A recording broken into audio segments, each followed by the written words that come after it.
हो हाय नमस्कार, स्वागत आहे तुमचं माझ्या चॅनलवर. मी आहे निर्मला पठाडे. तर काल मी तुम्हाला कालच्या ब्लॉगमध्ये सांगितलं होतं की मी लाडकी बहीण योजनेचा फॉर्म भरला होता आणि त्याच्यासाठी मला फोन आला आहे. तर मी चालले बँकेत. तर माझं पहिलं वाक्य म्हणजे महिलांना हे सांगायचं का ज्याचे कागदपत्र काही अपूर्ण असतील त्यांनी हे करूच नका.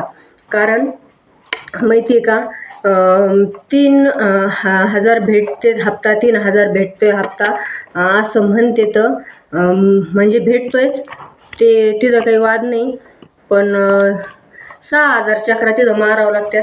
त्याच्यामुळं प्रत्येकाने विचार करून करा. कागदपत्र असले तर करा, नाही तर करण्यात मज्जा पण नाही. काम सोडून किती वेळा जावं लागतंय हे ज्याचं हे झालंय ना त्यालाच विचारा. तर आज तुम्हाला सांगते, मी काल तुम्हाला ब्लॉगमध्ये सांगितलंच होतं मी तिकडे चालले. तर तेव्हा एकदा गेले, तर मागं आले, परत दुपारी गेले, परत मागं आले, परत म्हणे 6 वाजता या, परत संध्याकाळी 6 वाजता गेले आणि परतही मागं आले. आज सकाळी पण एक चक्कर मारून मागं आले. आणि असं काही नाही का मी जाऊन मागं कमून येते.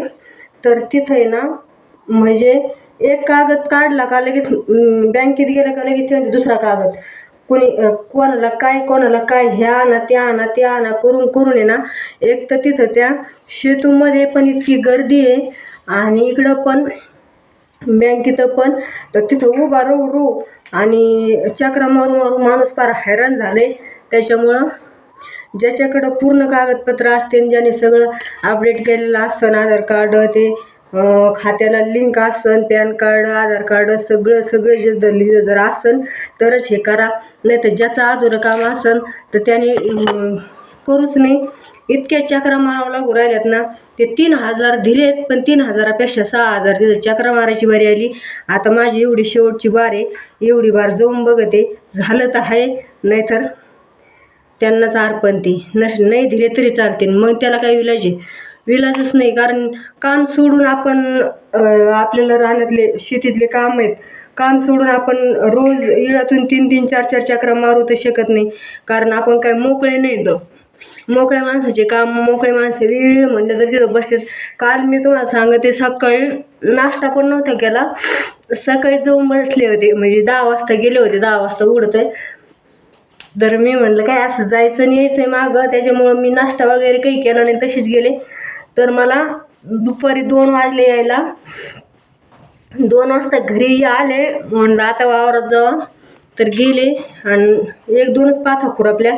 तर 6 वाजता परत बोलवलं. 6 वाजता मी परत गेले आणि 6 वाजता जाऊन तिथं 7:30 पावणे 8 वाजेपर्यंत तिथं थांबले. तरीही माझं काम झालं नाही आणि नंबर लागला नाही. त्याच्यामुळे ना झंझटीपेक्षा इतके चक्र तिथं मारण्यापेक्षा 7-8 दिवस कामाला गेलं ना, 10-12 दिवस, तर तेवढे पैसे कमवून निघत. शिवाय आबाद कशाला तिथं जाऊन डोके खायचे. आता ही लय मोठी झंझट झाली. भरले सगळ्यांनी, म्हणून आपल्याला पण वाटलं चला आपल्याला पण भेटते, होईन ना काहीतरी. पण सरकारी कामं एवढे पण सोपे नाही येतं.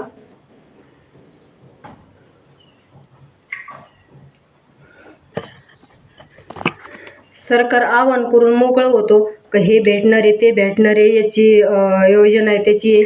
पण इथं जे समजा लोकांना अपेक्षा लागती का चला भेटते तर करा. तर जे करतं ना शेतकरी त्यांनाच कळतं का. कारण आणि सगळी असं काही नाही का शेतकऱ्यांनाच अपेक्षा आहे. इथं शेतकऱ्याच्या अगोदर नोकरीवाले भरपूर तिथे आपल्या आधी हजर येतं. आणि त्यांना काय आहे, समजा ते येऊ शकतात, पण आपल्यासारखं 17 वेळा चक्रा मारू शकत नाही, जाऊ शकत नाही. आणि तरी पण अपेक्षाने प्रत्येकाला वाटतं चला भाऊ तेवढेच भेटले तर बरं होईल, काहीतरी होईल.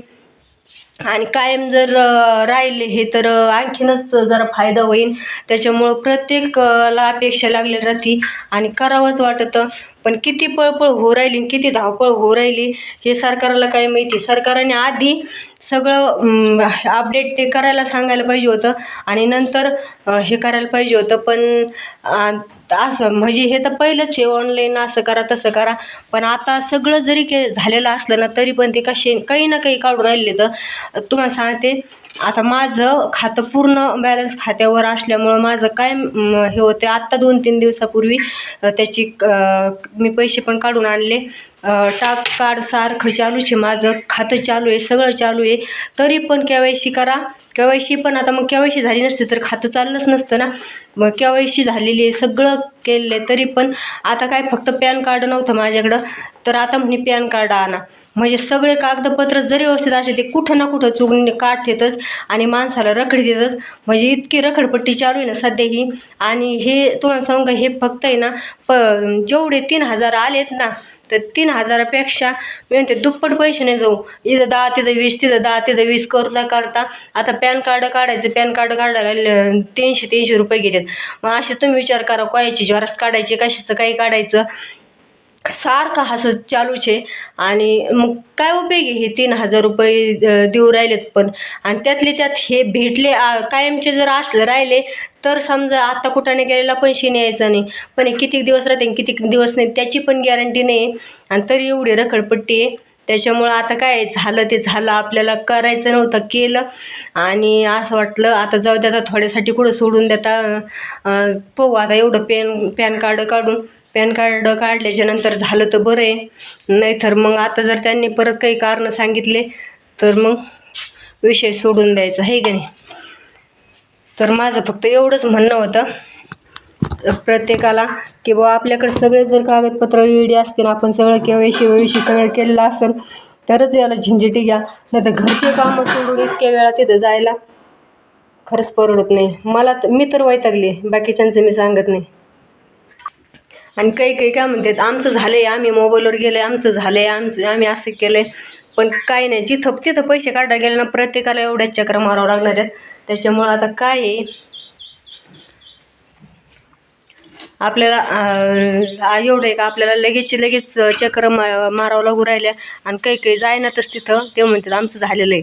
झालेलं तर आमचं बी, पण तिथं गेल्यावर कळतं काय राहिलेलं आहे. मी इतकी घाई आत्ता पण आले आणि थोडंसंच आपलं हे केलं, नाश्ता केला आणि लगेच वावरात खुरपायला गेले. वावरात 2-3 पाथा खुरपल्या. 12:30चा भोंगा झाला. मला 1ला बोलवलं होतं, 12:30चा भोंगा झाला. मी लगेच घरी आले आणि आता आवरले आणि आता तिकडं जायचं आहे. डोकं उठलं आहे माझं. तर मला तर असं झालं आता जाऊच नाही. पण हे म्हणले जाय आता, एवढं इतक्या वेळा चक्रा मारल्या आणि थोड्यासाठी कशाला सोडती. तर शेळ्यांना खायला टाकलं होतं त्यांनी. बसले तर मला तर नुसतं स्वयंपाक पाणी जाय कारखान्यावर घरी जाय कारखान्यावर घरीच होऊ राहिले. आणि 1 तास 1.5 तास जरी टाईम असला तर लगेच रानात जाते, पळू रानातलं करायचं प्रयत्न करते खुरपायचं. कोणतं करावं तेच कळत नाही. रक्षाबंधन तोंड आले, काम तर उरकून घ्यायचं आहे घरचं पण. आणि आता कसं काय करायचं नेमकं आता बघू. एवढी वार झालं तर आहे, नाही झालं तेच थांबवा. गाडी घेऊन गेलते ते, गाडी घेऊन आले तर त्यांना म्हणलं तिथंच वळवा, तरी ते इकडे चालले वर तोंड करून. त्यांचं एक लय अवघड आहे. आणि तुम्ही पायी येता का? तुम्ही पायी येता सोडतो ना मी तू गाडीत नाही. मग आणि तुम्हाला जेव्हा जायचं का टाईम आहे आज थोड्या वेळ. सोडा चला, मग मला सोडा तिथं आणि हे करा. थांबा 1 मिनिट, इकडं फिरून द्या आता गाडी.